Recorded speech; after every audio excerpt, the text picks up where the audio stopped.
The morning of May 11th, 1945.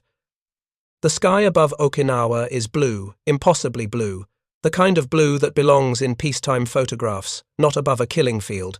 Radarman 3rd Class Robert Dockery sits in the cramped Combat Information Center of the USS Hugh W. Hadley, watching the green phosphorescent blips multiply across his screen.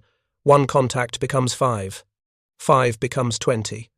20 becomes a solid mass of moving light that no longer resembles individual aircraft, but something else entirely.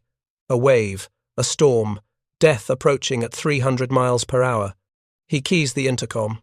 His voice is steady. Raid warning. Multiple bogies inbound, bearing 340, range 12 miles and closing.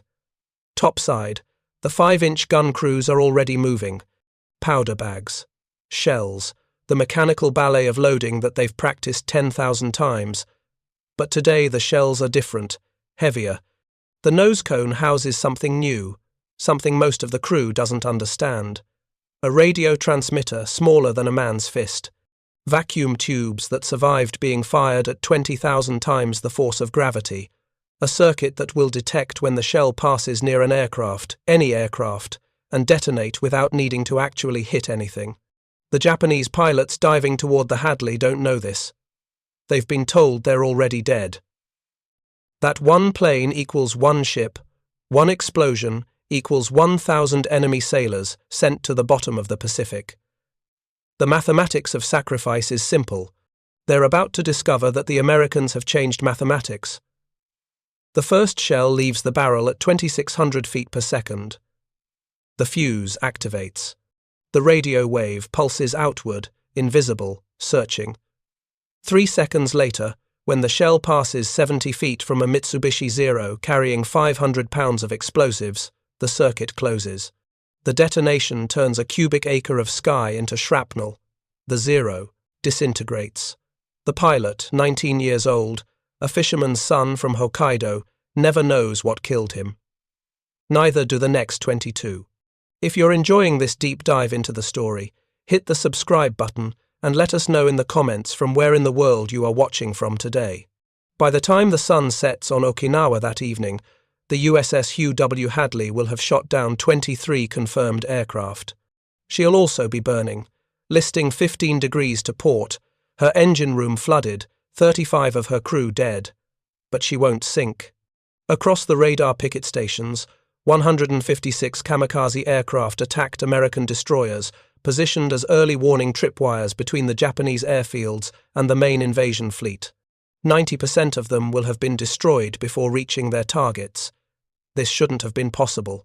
6 months earlier, in October of 1944, when the kamikaze made their debut off the coast of Samar in the Philippines, they achieved hit rates approaching 50%. One pilot, one plane, one deliberate crash, the mathematics seemed unbeatable. How do you defend against an enemy who doesn't need to return home? Against a weapon that thinks, adjusts course, and accepts death as the cost of doing business? The answer arrived in a 5-inch artillery shell that looked almost identical to every other 5-inch shell in the Navy's arsenal. Almost. The difference was invisible, a fuse mechanism so revolutionary, so mathematically elegant, that it would later be called the second most important invention of World War II, after the atomic bomb. The Japanese never knew it existed. They simply knew that by the spring of 1945, their pilots were dying in numbers that made no strategic sense, torn from the sky by explosions that seemed to anticipate their flight paths, that detonated in proximity rather than on impact, that killed with a precision that felt less like gunnery and more like sorcery. They called it the invisible shield. American technical documents called it the VT fuse, variable time, though the initials were themselves a deception. The T stood for proximity.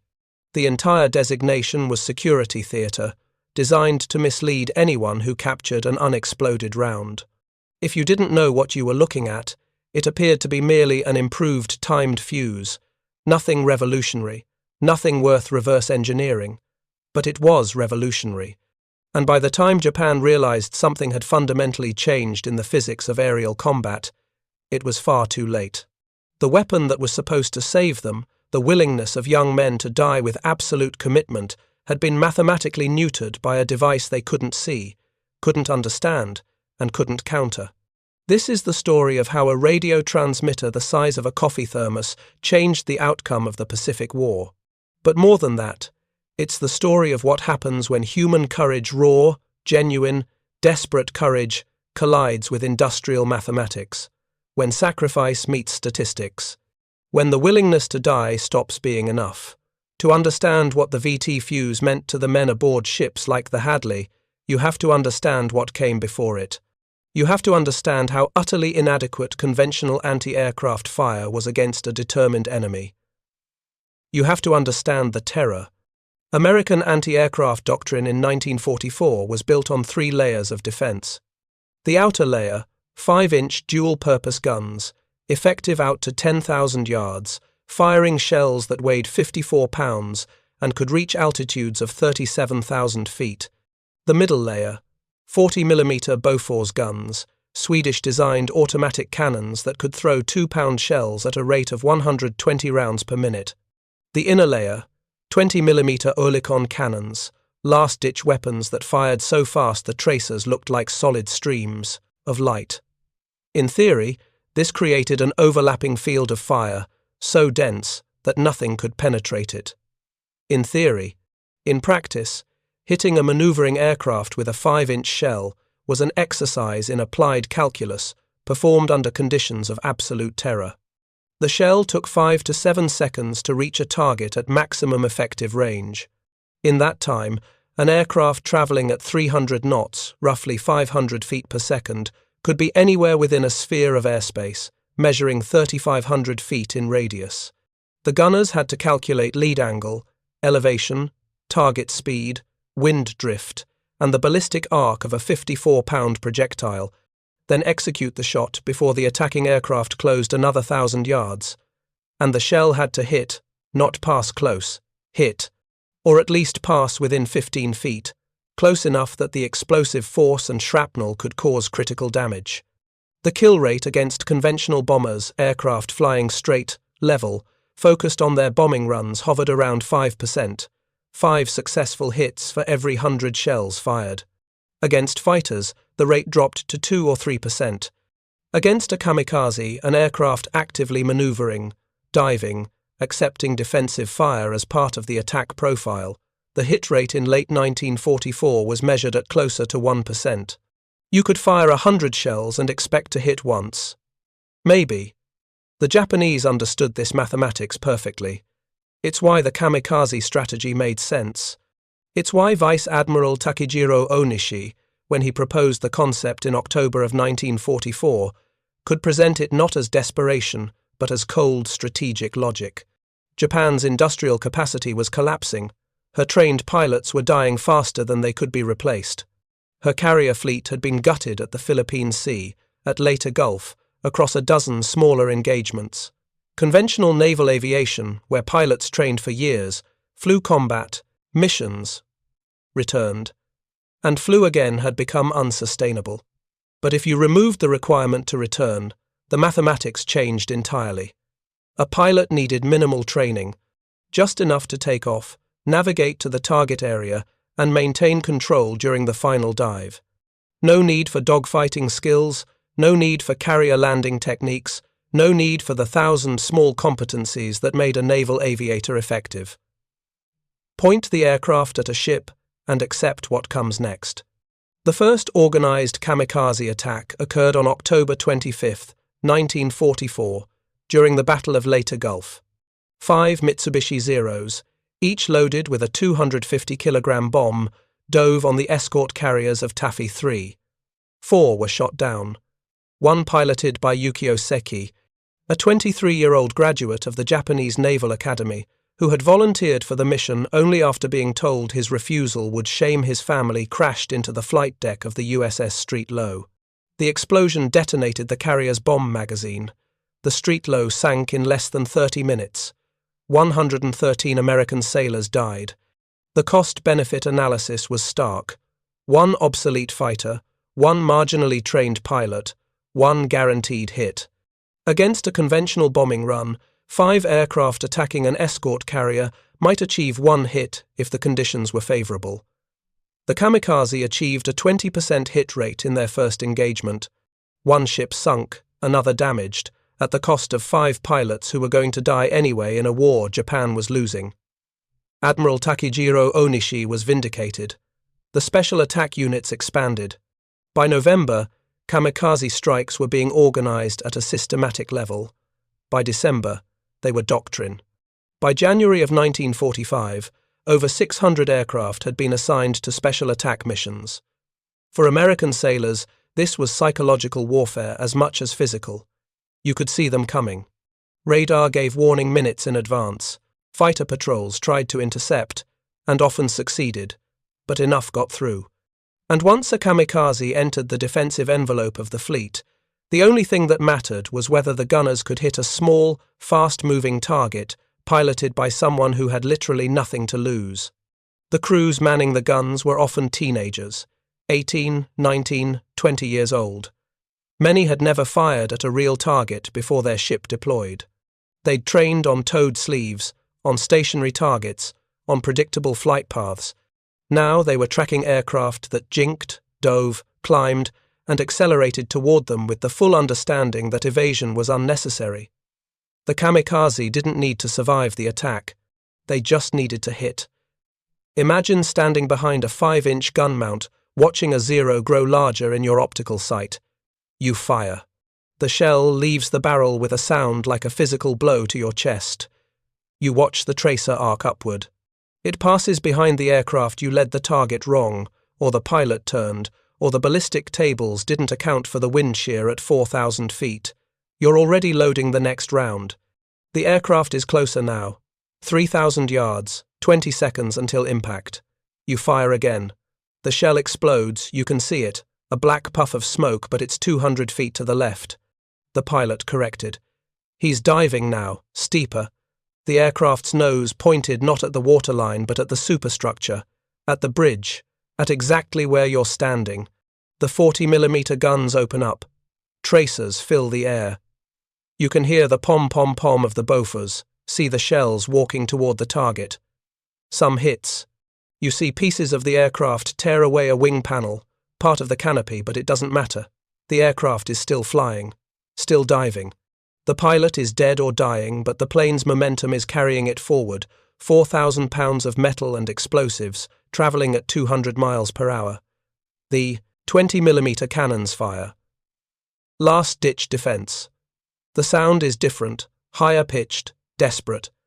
At 1,500 yards, you can see the pilot. At 1,000 yards, you can see his face. At 500 yards, you realise he's not pulling up. He was never going to pull up. And then, one of 3 things happens. The aircraft hits explosion, fire, screaming, metal torn open like paper. Or the aircraft misses by 20 feet and crashes into the ocean, the momentum and angle just slightly wrong. Or, very rarely, the aircraft disintegrates in midair, struck by enough gunfire that structural failure occurs before impact, and pieces of plane and pilot rain down across the deck in a grotesque parody of hail. The crew of the Hugh W. Hadley experienced this 17 times in one morning. 17 separate occasions where a human being tried to kill them by dying. They shot down 23. But that wasn't normal. That was the VT fuse. That was the mathematics changing. Before Okinawa, before the spring of 1945, before the widespread deployment of the proximity fuse, the numbers looked very different. At the Battle of Lingayen Gulf in January of 1945, kamikaze attacks sank or damaged 43 ships. The battleship USS New Mexico was hit, killing 30. The cruiser USS Columbia was hit, killing 13. The destroyer escort USS Gilligan was sunk outright. Over 200 kamikaze sorties were flown. Approximately 80 aircraft reached their targets. A hit rate approaching 40%. American anti-aircraft gunners fired thousands of rounds. The vast majority missed. The few that hit often hit too late. The aircraft was already committed to the dive, already structurally damaged but carrying enough momentum to complete the crash. You could blow the tail off a zero at 800 yards and it would still hit you. The crews knew this. They could calculate the odds in real time. If 20 kamikazes attacked your ship, you might shoot down 12. Maybe 15 if you were very good and very lucky. But 5 would get through. 5 impacts. 5 explosions. And 5 was enough to mission kill a destroyer, cripple a cruiser, sink an escort carrier. The casualty rates reflected this. From October of 1944 through March of 1945, the US Navy suffered higher casualties in the Pacific than the Marine Corps. More sailors died in those 6 months than in the entire Guadalcanal campaign, not from submarine attacks, not from surface engagements. From young men flying aircraft that had been stripped of radios, armor, and survival equipment to save weight for explosives, who had been given enough fuel for a one-way trip and told their deaths would decide the war, and for a brief, terrible period, it looked like they might be right. Admiral Raymond Spruance, commanding the Fifth Fleet, wrote in his assessment after Lingayen Gulf, "If the enemy continues these tactics with sufficient volume, the fleet will face losses that may become operationally unsustainable." He was proposing, in careful military language, that Japan might achieve a strategic victory through sheer bloody-minded willingness to trade lives for ships at a ratio that no sane military doctrine would accept. But the mathematics were about to change, had already changed, in fact, though the full deployment hadn't yet occurred. In warehouses across the Pacific, in the magazines of ammunition ships sailing from San Diego and Pearl Harbor, in the ready rooms of every carrier and the armories of every destroyer, a new type of shell was being distributed, 5 inches in diameter, 54 pounds, identical to the Mark 41 high-explosive round in every respect except one, the fuse. The Navy called it variable time, VT for short. Internal documents called it the proximity fuse. Scientists at the Naval Proving Ground in Dahlgren, Virginia, who had spent 4 years developing it, called it the most significant advancement in anti-aircraft warfare since the invention of the gun director, and the sailors who would fire it called it, with the dark humour of men who'd spent too long being shot at, the fuse that saved the fleet. They weren't exaggerating. The story of the VT fuse begins not in 1945, but in 1940, in the quiet corridors of the Applied Physics Laboratory at Johns Hopkins University and the Proving Grounds at Dahlgren, Virginia. It begins with a problem that has plagued anti-aircraft gunners since the invention of the airplane. How do you make a shell explode at exactly the right moment? Timed fuses had existed since World War I. The concept was simple: set a mechanical timer that would detonate the shell after a predetermined number of seconds. If you knew the target's altitude and range, you could calculate the flight time and set the fuse accordingly. In practice, this was nearly impossible. The mechanical timers were affected by temperature, humidity, and manufacturing variations. An error of half a second, barely noticeable in a stopwatch, meant a miss of 1,300 feet at typical shell velocities. Worse, the timers had to be set manually before firing. The gunner would estimate the target's range and altitude, consult a table, dial in the fuse setting, and load the shell. By the time the shell left the barrel, the target had usually moved. The calculation was obsolete before the shot was taken. Some of the better-timed fuses in 1940 had accuracy measured in plus or minus 2 seconds. Against a bomber flying at 200 miles per hour, roughly 300 feet per second, this created a margin of error of 1,200 feet. You were trying to hit a target 30 feet long, with a weapon that might explode anywhere within a quarter-mile radius of where you aimed. The kill rates reflected this. In the Battle of Britain, British anti-aircraft guns fired over 100,000 shells for every German aircraft destroyed. 100,000. The shells themselves often did more damage when they fell back to Earth than they did to enemy aircraft. Something better was needed. Something that didn't rely on guessing where the target would be. Something that could sense the target's presence and detonate at optimal range automatically. The concept of a proximity fuse had existed in theory since the 1930s. The idea was straightforward. Put a sensor in the fuse that could detect when the shell was near a target, then trigger the detonation. But the engineering challenges were immense. The sensor had to be small enough to fit in a shell casing. It had to survive the firing shock 20,000 times the force of gravity, as the powder charge accelerated the shell from 0 to 2,600 feet per second in the length of the gun barrel. It had to function while spinning at 500 revolutions per second. It had to distinguish between an aircraft and the ocean surface, between a bomber at 10,000 feet and a wave at sea level. It had to be cheap enough to mass produce, reliable enough to work every time, and simple enough that it couldn't be easily reverse-engineered if the enemy captured an intact round. Oh, and it had to fit in a package smaller than a quart of milk. In 1940, this seemed impossible. The most advanced radio transmitters of the era were vacuum tube devices the size of suitcases, fragile, power-hungry, requiring careful tuning and maintenance. Putting one inside an artillery shell was like trying to put a grand piano inside a hand grenade. But by 1941, scientists at the Applied Physics Laboratory had a prototype. By 1942, they had a working model. By 1943, production had begun. And by 1945, the United States was manufacturing 40,000 VT fused shells per day. The device itself was a masterpiece of miniaturization. A transmitter broadcasts a radio, signal continuous wave, frequency around 200 MHz. When the shell approached a target, the radio wave reflected back. The returning signal interfered with the outgoing signal, creating a beat frequency. When that beat frequency crossed a threshold, indicating the shell was within lethal range, a thyrotron tube fired. The thyrotron triggered a capacitor. The capacitor triggered the detonator. The detonator fired the explosive. From signal to detonation, 4 milliseconds. The whole mechanism weighed less than a pound. It contained 4 vacuum tubes, a battery that activated on firing, a miniature antenna, and circuitry so compact that examining it under magnification looked like something from science fiction. Which, in 1943, it essentially was. The effective kill radius was 70 feet. Not the explosive radius, the shell itself only produced lethal fragmentation in a sphere about 30 feet in diameter, but the fuse was accurate enough that if the shell passed within 70 feet of an aircraft, it would detonate at the optimal distance to guarantee a kill. 70 feet. Compared to the 15-foot direct hit requirement of a conventional timed fuse, this was revolutionary. It meant you didn't have to hit the target. You just had to get close.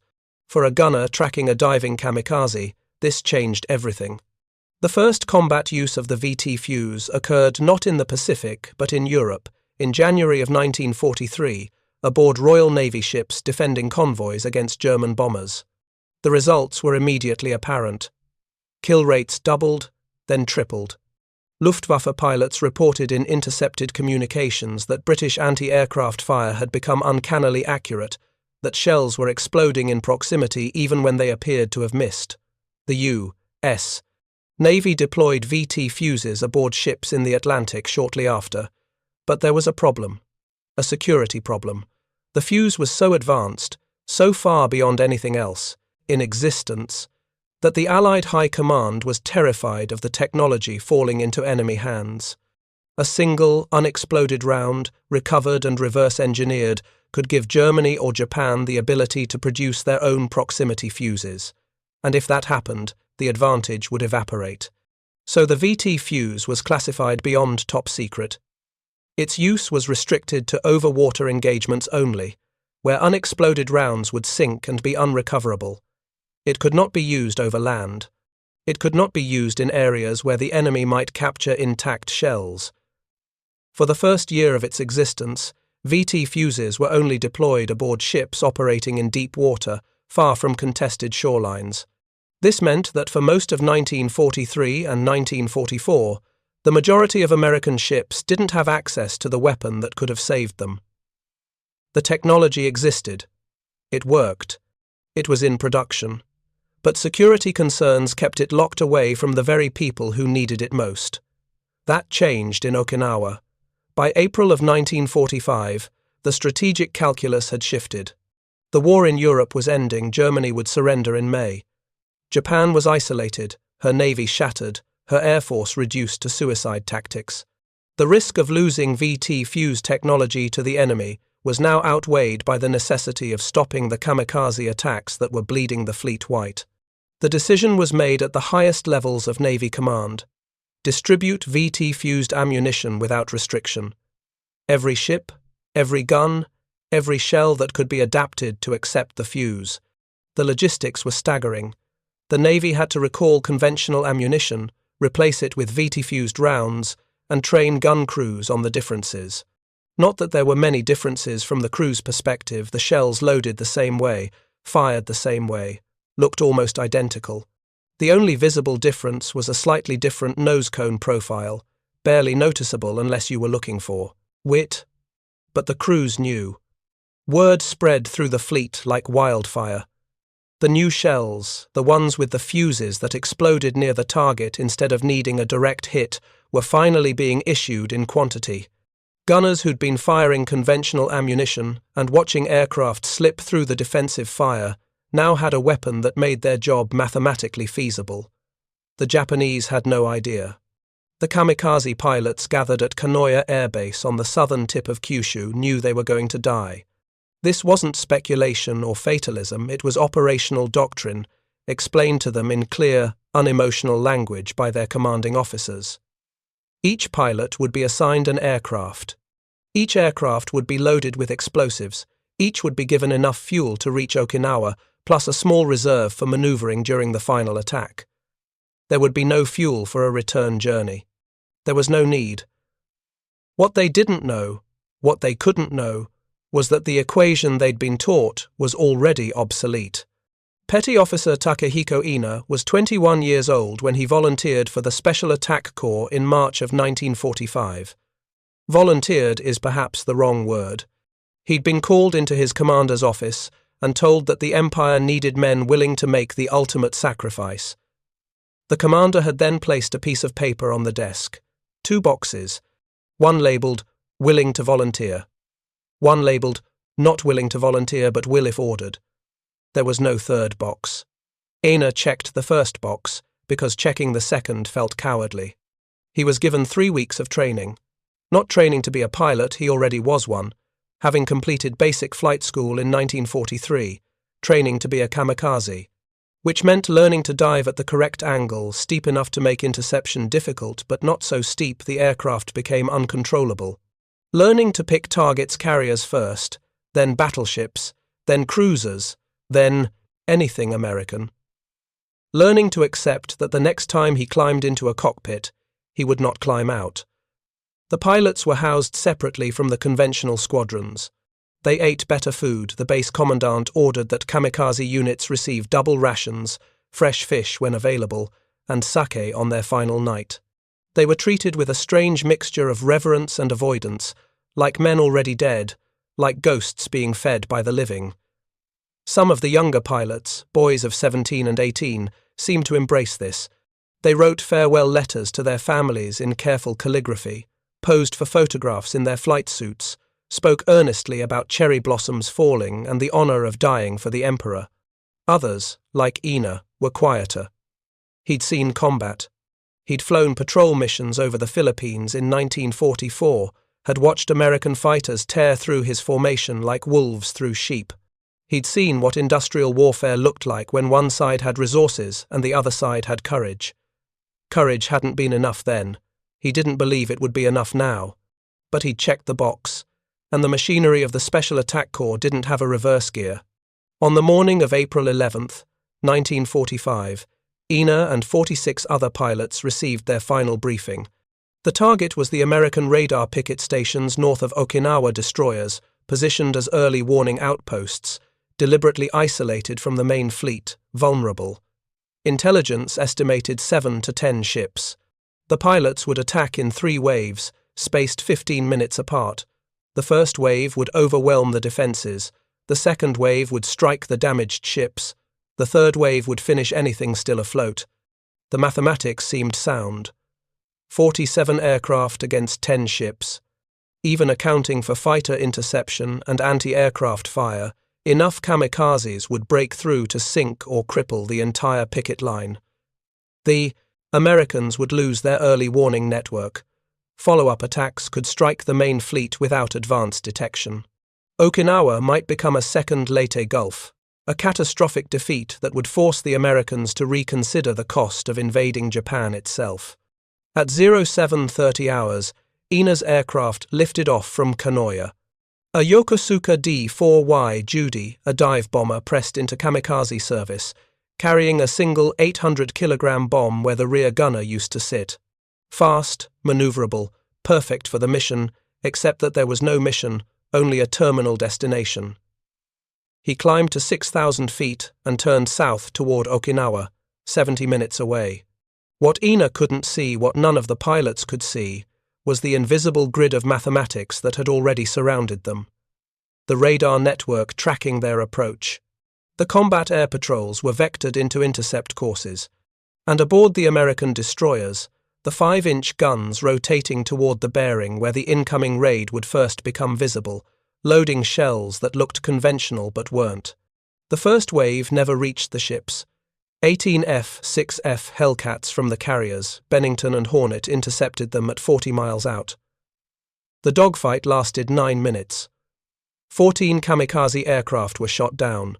The remaining pilots scattered, some attempting to continue toward the target, others diving for the cloud cover, all of them discovering that without radios removed to save weight, and without any plan beyond reach the target and die, coordinated action was impossible once the formation broke apart. Ina was in the second wave. By the time he reached the target area at 0845, the sky was already full of smoke and debris. He could see the American ships, not 7 or 10, but 12, formed in a defensive circle, their guns already firing, tracers arcing upward in streams of light that looked almost beautiful until you remembered each light was a shell, designed to kill you. He pushed his stick forward and dove. This was the moment he'd been trained for, the moment his death would have meaning. One aircraft, one ship, simple mathematics. He picked his target, a destroyer on the northern edge of the formation, smaller than he'd hoped but legitimate. The altimeter unwound. 6,000 feet, 5,000, 4. The anti-aircraft fire intensified.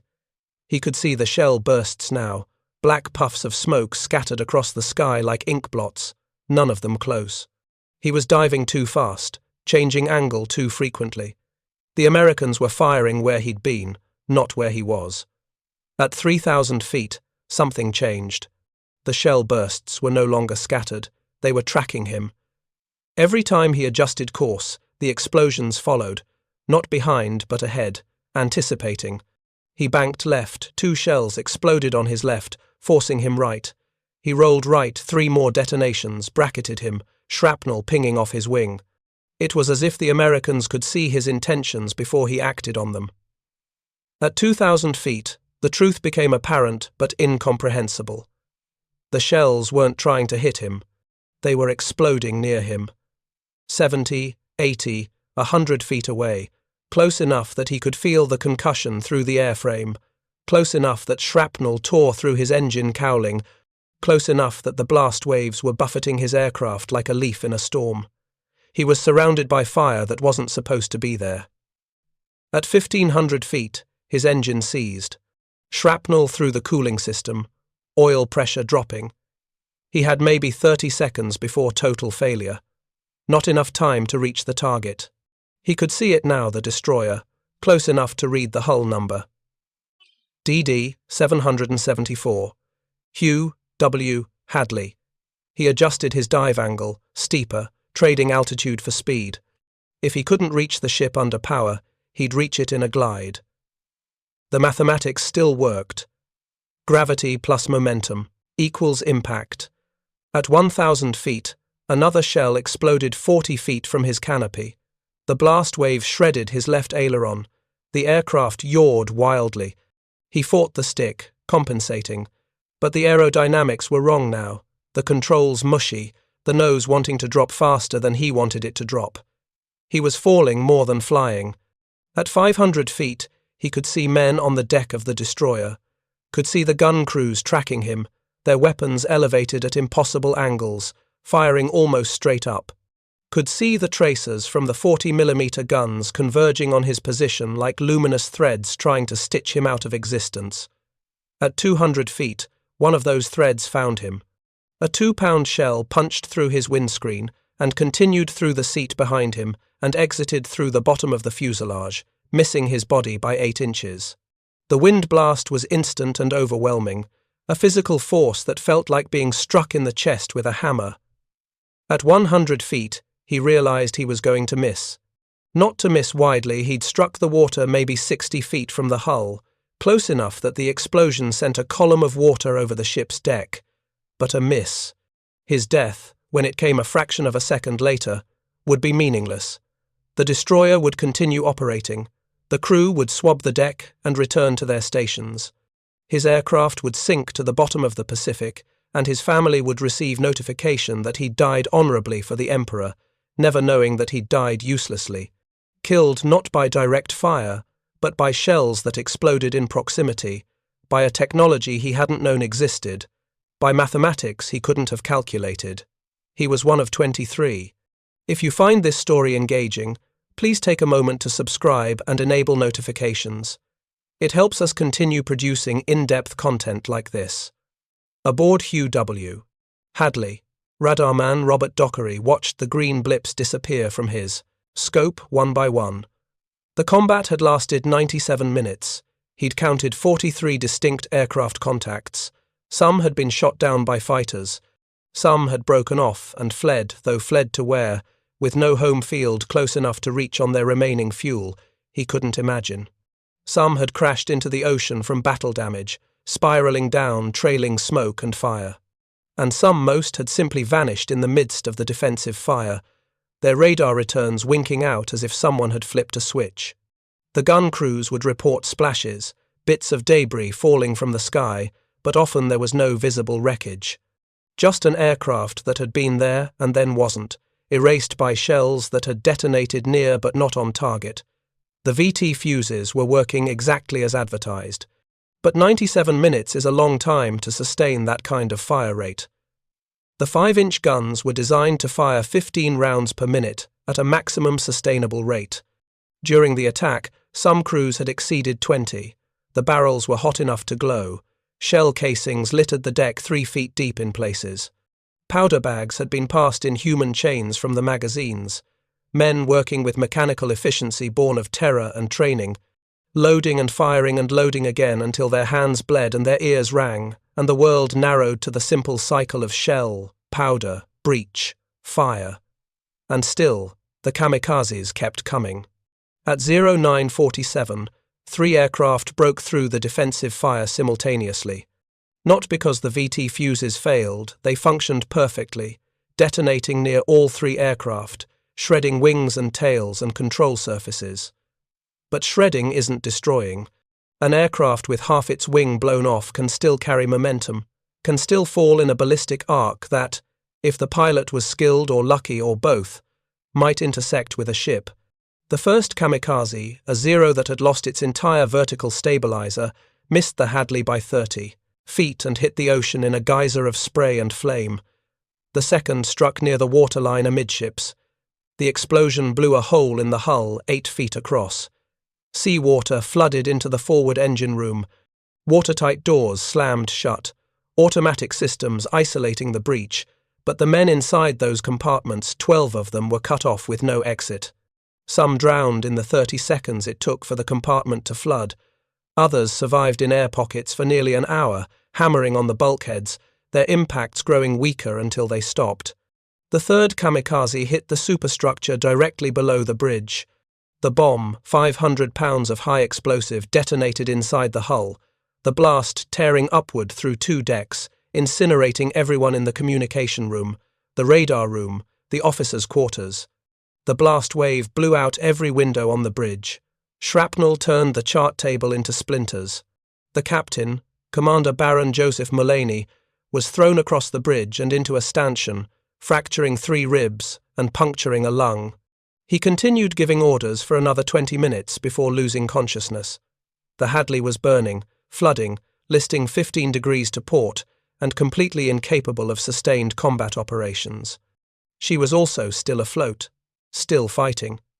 The after 5-inch mount was still operational. The 40mm guns were still firing.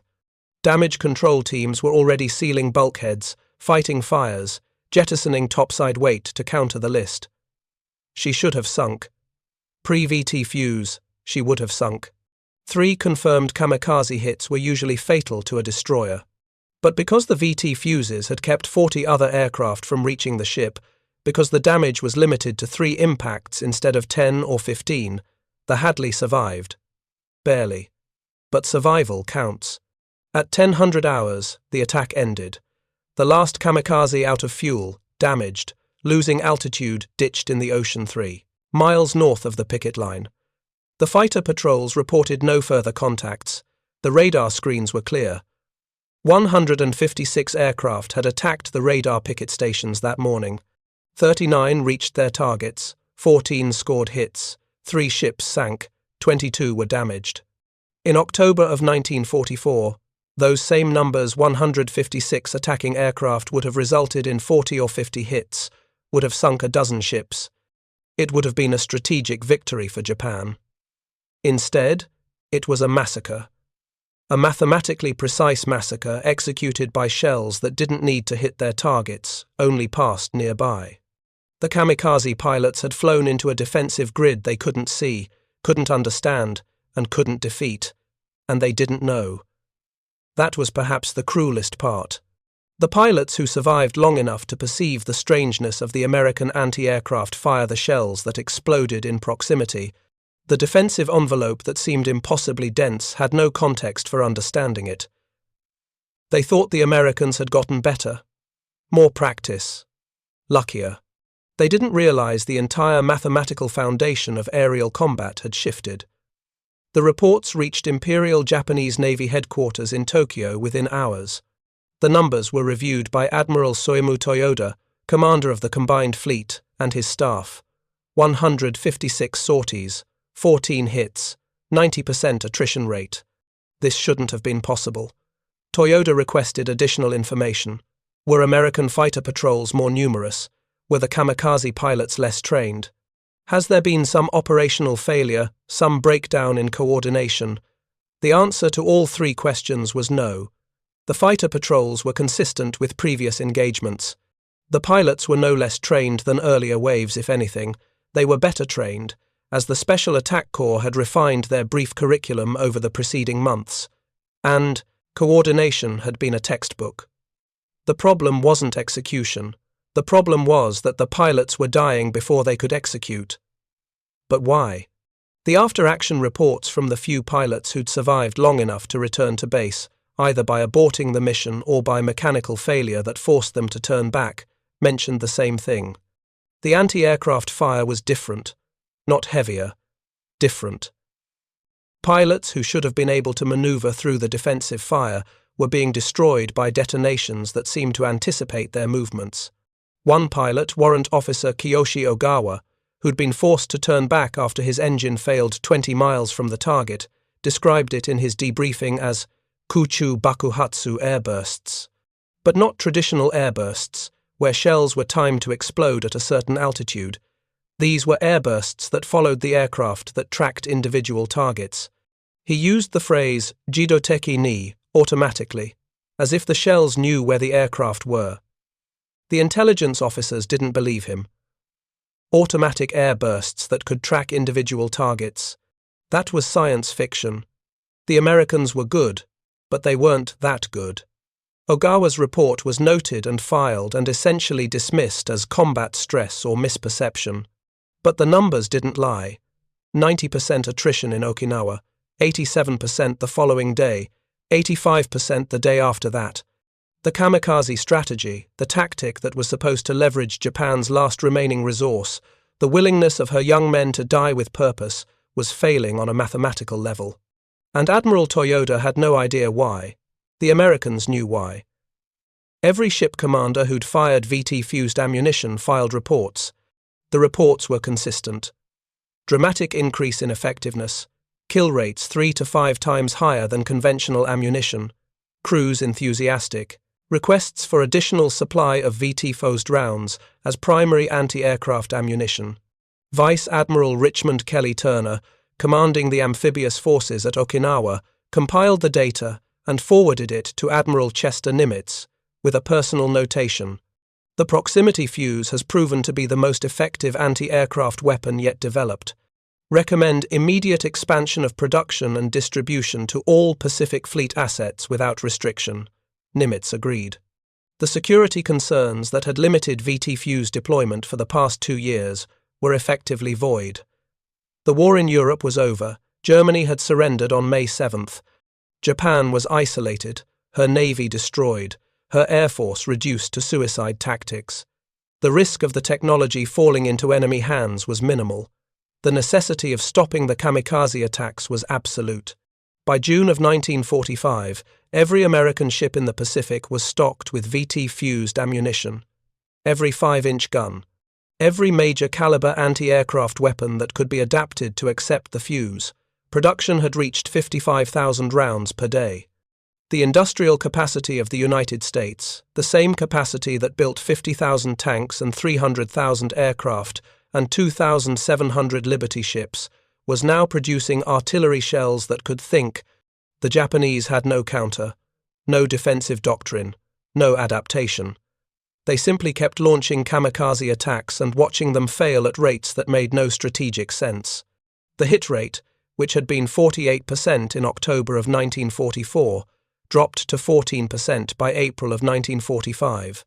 By June, it was below 9%. 1 aircraft in 11 was reaching its target. The other 10 were being destroyed by defensive fire that seemed impossibly accurate. And still, Japan didn't understand why. There were clues. There had to be. Unexploded American shells had been recovered from the water near coastal air bases, brought to naval ordnance specialists for examination, but the VT fuse was designed to resist reverse engineering. The vacuum tubes were encased in hard resin. The circuitry was compact to the point of incomprehensibility without sophisticated electronics knowledge. And the fuse mechanism itself, the radio transmitter, the receiver, the timing circuit was destroyed on detonation. Even a dud round that failed to explode usually had a damaged fuse, broken by the impact with water or ground. Japanese engineers examined several captured shells. They noted the unusual nose cone, slightly bulbous compared to standard American ordnance. They X-rayed the fuses and saw vacuum tubes which made no sense. Vacuum tubes in an artillery shell? The firing shock alone should have shattered them. But there they were, visible on the X-ray films, somehow intact, somehow functional. A theory developed. The Americans had created an improved time fuse, perhaps using a small radio oscillator as a timing mechanism instead of mechanical clockwork. This would explain the vacuum tubes. It would explain the improved accuracy. Electronic timing was more precise than mechanical timing.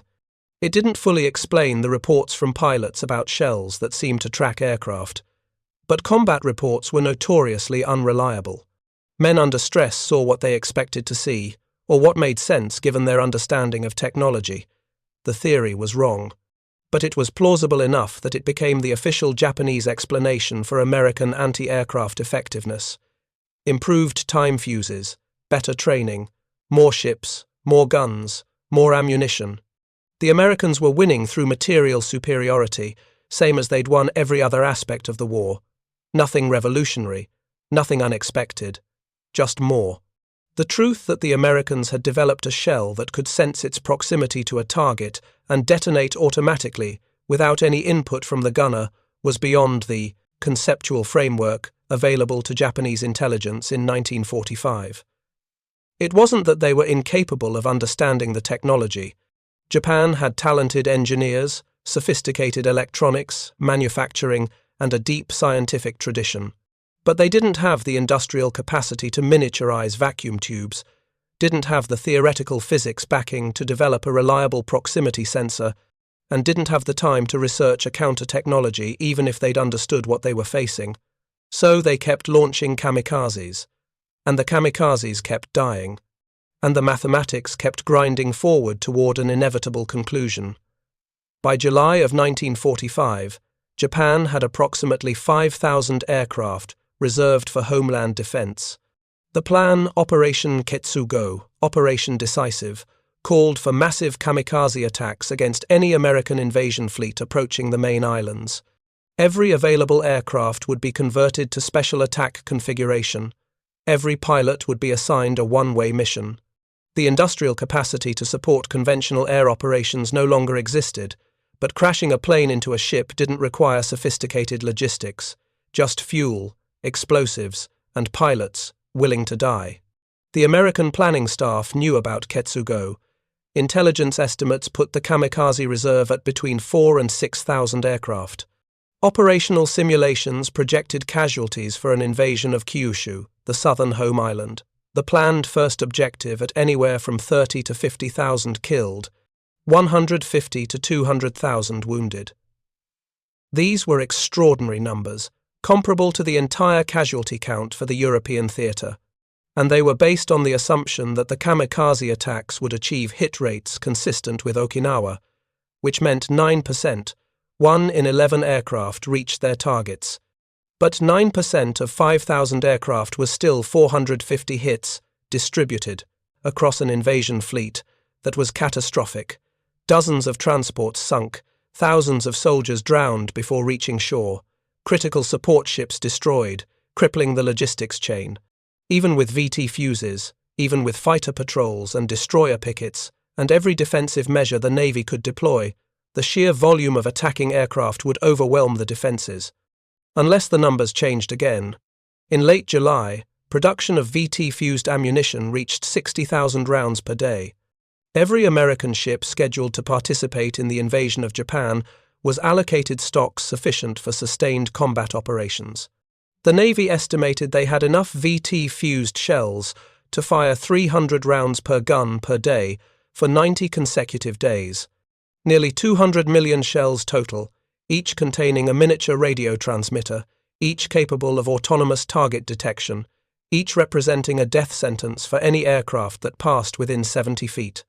The simulations were rerun with updated ammunition parameters. The projected kamikaze hit rate dropped from 9% to between 4 and 6%. Total expected casualties for the Kyushu invasion dropped to 20,000 killed, 80,000 wounded. Still terrible, still a bloodbath, but survivable, operationally feasible. Japan's last weapon, the weapon that was supposed to make invasion too costly, that was supposed to force a negotiated peace, that was supposed to give meaning to the deaths of thousands of young men, had been mathematically negated by a 5-inch shell that cost $4 to manufacture. On August 6, 1945, the United States dropped an atomic bomb on Hiroshima. On August 9th, a second bomb destroyed Nagasaki. Between the two bombings, the Soviet Union declared war on Japan and invaded Manchuria. On August 15th, Emperor Hirohito announced Japan's surrender in a radio broadcast that most Japanese citizens had never heard before. The reasons for surrender were complex, layered, involving strategic considerations far beyond any single weapon or technology. But among those considerations was this: Japanese military leadership knew Operation Ketsugo would fail. Their own operational simulations, conducted in late July based on observed American anti-aircraft effectiveness, showed that kamikaze attacks would achieve insufficient hit rates to repel an invasion. Mathematics no longer favored sacrifice. The willingness to die had stopped being strategically valuable. They didn't know about the VT fuse. That technology remained classified top secret until 1953. They just knew the Americans had somehow learned to shoot down aircraft at rates that shouldn't have been possible, and that no tactical adjustment or operational modification had been able to counter it. Vice Admiral Matome Ugaki, who'd coordinated kamikaze operations throughout the Okinawa campaign, wrote in his journal on August 13th, 2 days before the surrender announcement, "We have sent wave after wave of our finest young men to die striking at the enemy, but mathematics has betrayed us. Where we expected 1 hit per 2 aircraft, we achieved 1 hit per 10. Where we expected to sink 50 ships, we sank 5. The Americans have discovered something we do not understand. The pilots report shells that explode without hitting. Defensive fire that anticipates rather than reacts. We have no counter. We have no explanation. We have only the knowledge that courage alone is insufficient when the enemy has turned the sky itself into a weapon. After the surrender, when the occupation forces arrived and Japanese military installations were catalogued and secured, American technical intelligence teams found something curious in the naval ordnance depots. Rows of unexploded American shells, carefully stored, each one tagged with notes in Japanese, dates recovered, locations, preliminary observations. The shells were 5-inch, anti-aircraft rounds, conventional high explosive, mostly, but scattered among them were several dozen rounds with the distinctive bulbous nose cone of a VT fuse. The Japanese had recovered them, studied them, X-rayed them, documented the presence of vacuum tubes and electronic components, and completely misunderstood what they were looking at. A Naval Technical Mission report filed in October of 1945 noted, Japanese ordnance specialists had identified the presence of radio components in captured American anti-aircraft shells, but concluded they were timing mechanisms. No evidence suggests Japanese understanding of proximity detonation principles. Assessment. Proximity fuse technology successfully protected throughout combat operations. The secret was held. For 5 years, from 1940 through 1945, the United States had possessed the most significant tactical advantage in anti-aircraft warfare, and the enemy never knew. Thousands of Japanese pilots had died without understanding what killed them. Not incompetence, not bad luck. Mathematics they couldn't see.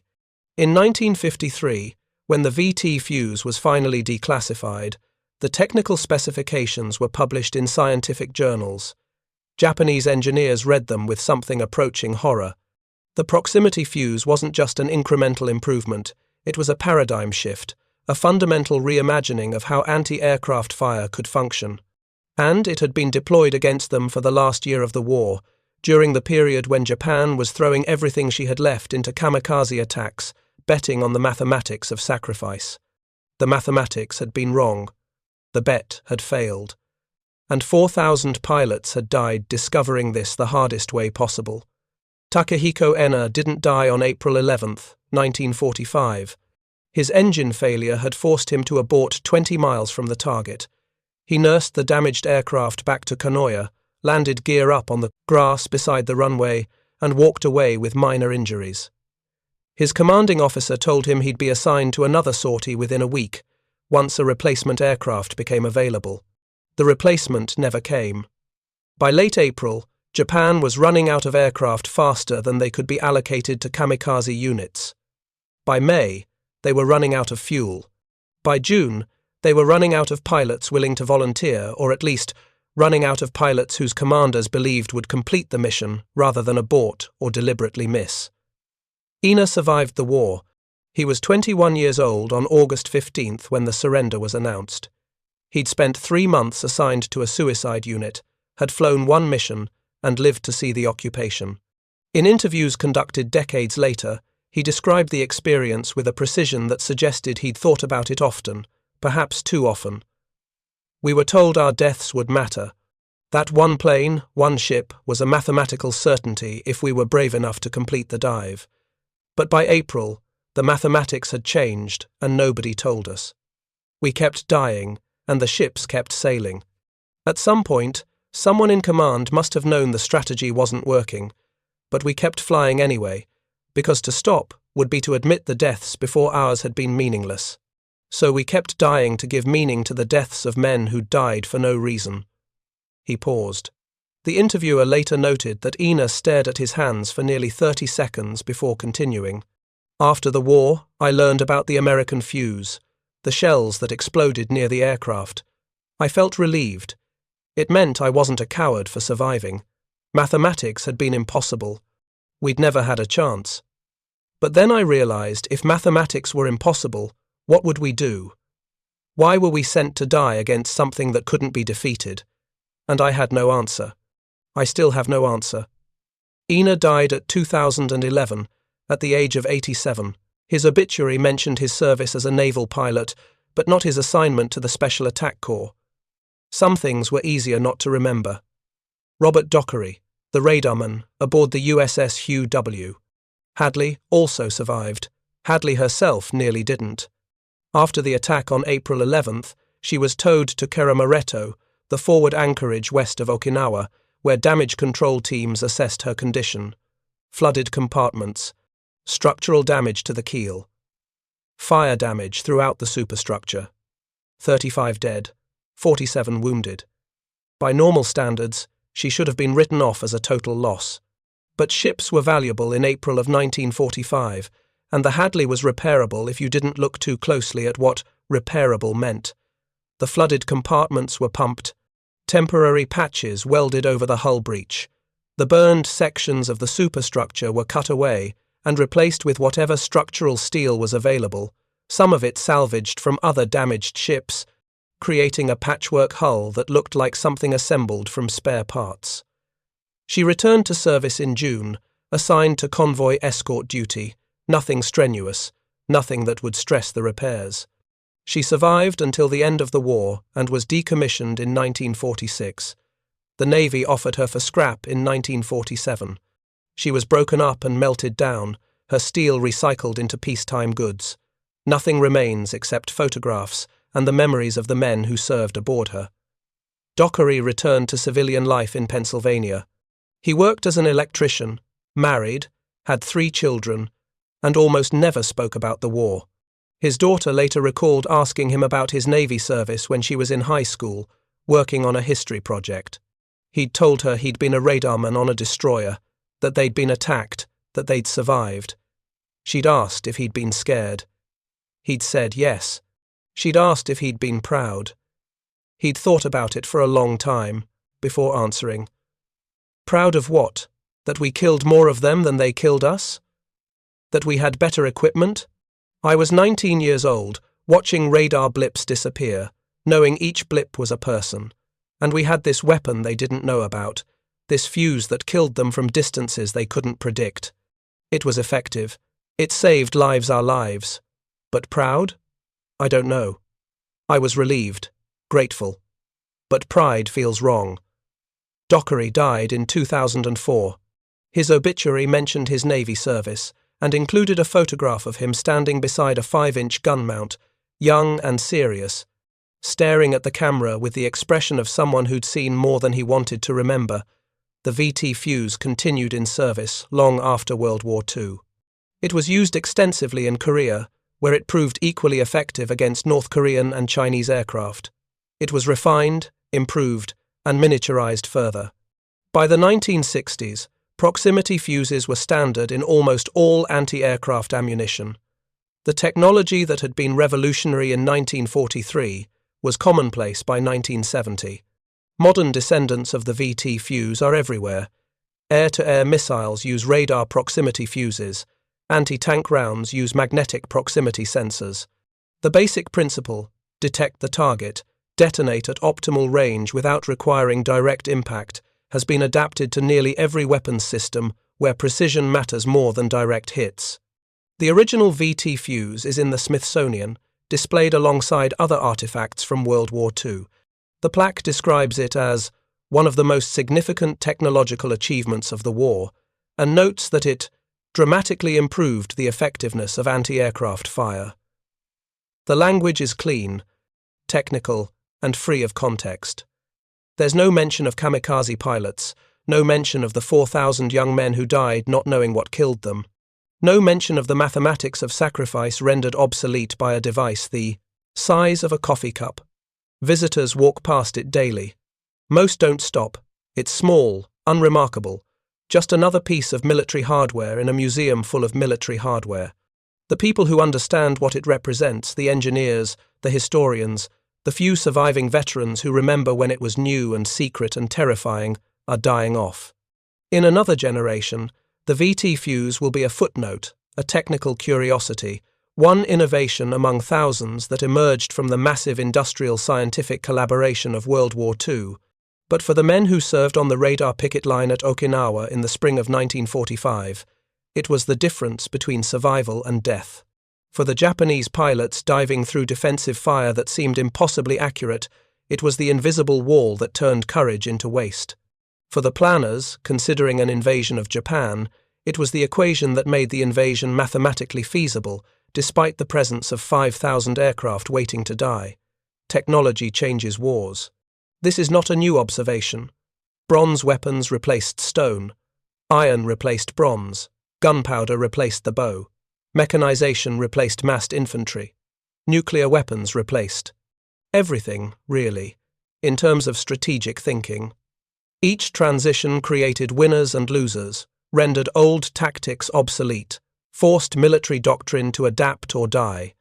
But the VT fuse was different in one specific way. It was invisible. The Japanese knew American fighters were better. They could see them, count them, develop tactics to counter them. They knew American ships were more numerous. They could observe the fleet, track movements, plan attacks accordingly. They knew American industry was more productive. The evidence was everywhere. In the number of aircraft, the quantity of shells, the endless supply of everything the Americans needed to fight. But the VT fuse gave them no visible evidence. The shells looked the same. The guns were the same. The tactics were the same. Only the mathematics had changed, and mathematics don't show up in reconnaissance photographs. The Japanese kept fighting against an enemy who'd fundamentally altered the equation without announcing it, and they never understood why their most desperate tactic, the one that was supposed to leverage their last remaining resource, had stopped working. There's a larger question embedded in this story, one that extends beyond World War II or the VT fuse or the kamikaze.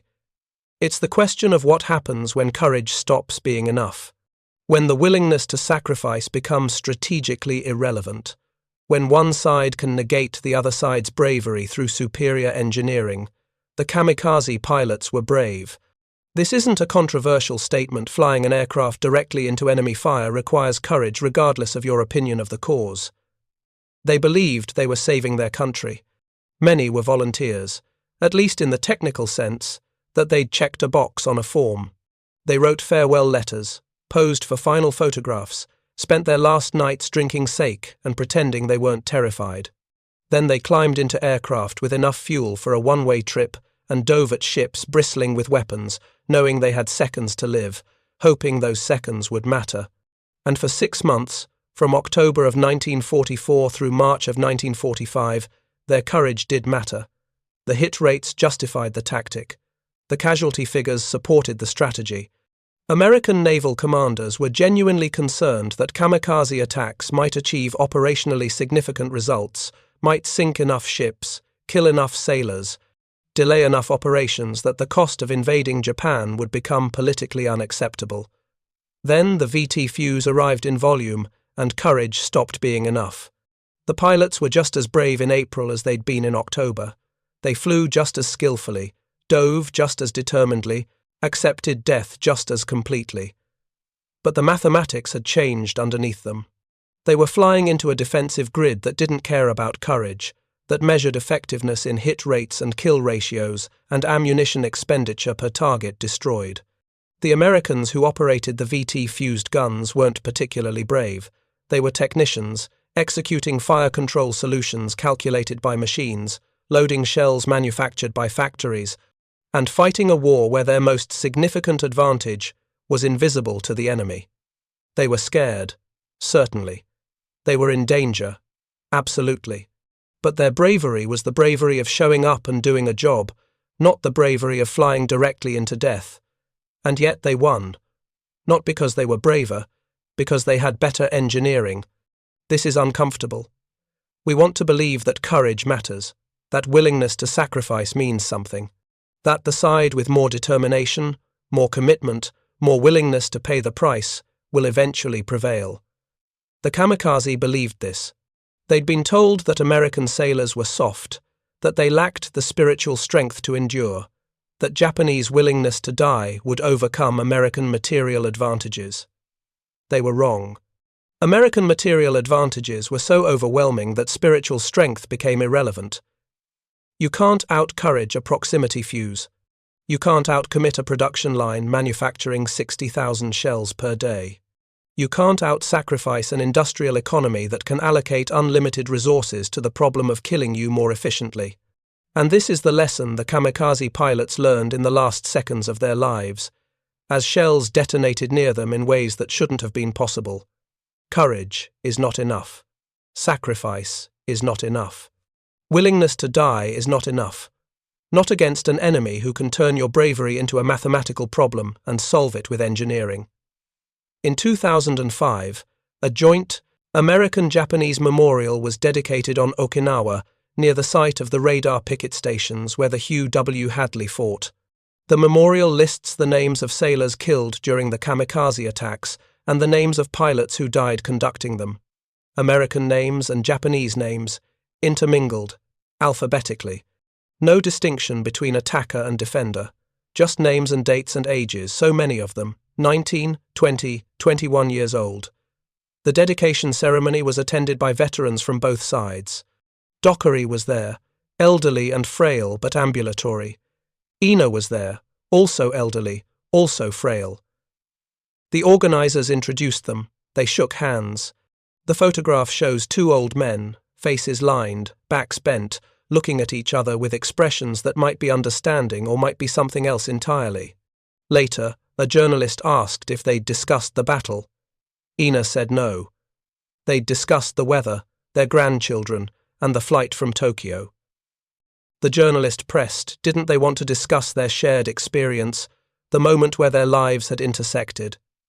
Ina had shaken his head. What would we discuss? That he survived and I survived and 4,000 others didn't? That he had better weapons and we had better propaganda? That both of us were 19 and scared and doing what we were told? We know these things. We don't need to speak to them. The memorial stands today. Tourists visit occasionally, mostly Japanese school groups and American military personnel stationed on Okinawa. The names are slowly weathering, the bronze plaque oxidizing in the salt air. In another 50 years, it will need restoration. In another 100, the names might be illegible. In another 200, it will be a historical curiosity, something archaeologists reference in papers about 21st century memorial practices. The VT fuse will outlast the memorial. Not physically, the actual fuses from World War II are museum pieces, fragile and degraded. But conceptually, the idea of a weapon that can sense its proximity to a target and detonate automatically is now so commonplace, so integrated into modern military doctrine, that its revolutionary nature has been forgotten. Smart weapons, precision-guided munitions, autonomous targeting systems, they're all descendants of the same basic insight that created the VT fuse. Get close enough and let mathematics handle the rest. We've gotten very good at this. Modern anti-aircraft missiles don't just use proximity fuses. They use active radar seekers, infrared tracking, even visual recognition software. They can identify specific aircraft types, distinguish between targets and decoys, and calculate optimal detonation ranges based on real-time environmental conditions. The VT fuse, which seemed like magic in 1943, is primitive by comparison, but the fundamental principle remains: courage is insufficient against superior engineering. Willingness to die is insufficient against an enemy who can kill you from distances you can't perceive, using methods you don't understand, with precision you can't counter. The kamikaze pilots discovered this. They died discovering it. 4,000 young men, mostly volunteers, at least technically, who believed their sacrifice would matter, who'd been told that one plane equaled one ship, that their deaths would be meaningful. And for 6 months they were right. And then the equation changed and they kept dying, but the deaths stopped mattering, stopped achieving strategic results, became waste rather than sacrifice. And they never knew why. That's the detail that makes this story particularly cruel. They died believing they were failing, that they lacked courage, or skill, or commitment. They died thinking the problem was them, not understanding the problem was mathematics they couldn't see. Some of them, in those last seconds, probably blamed themselves. Though if they'd been better pilots, braver men, more, committed to the cause, they would have reached the target, would have made their deaths count. They were wrong. Their deaths never had a chance of counting. Not against the VT fuse. not against 60,000 shells per day, each containing a radio transmitter, each programmed to detonate when it passed within 70 feet of an aircraft. The equation had been changed without their knowledge, and they died working from obsolete mathematics. There's a recording in the U.S.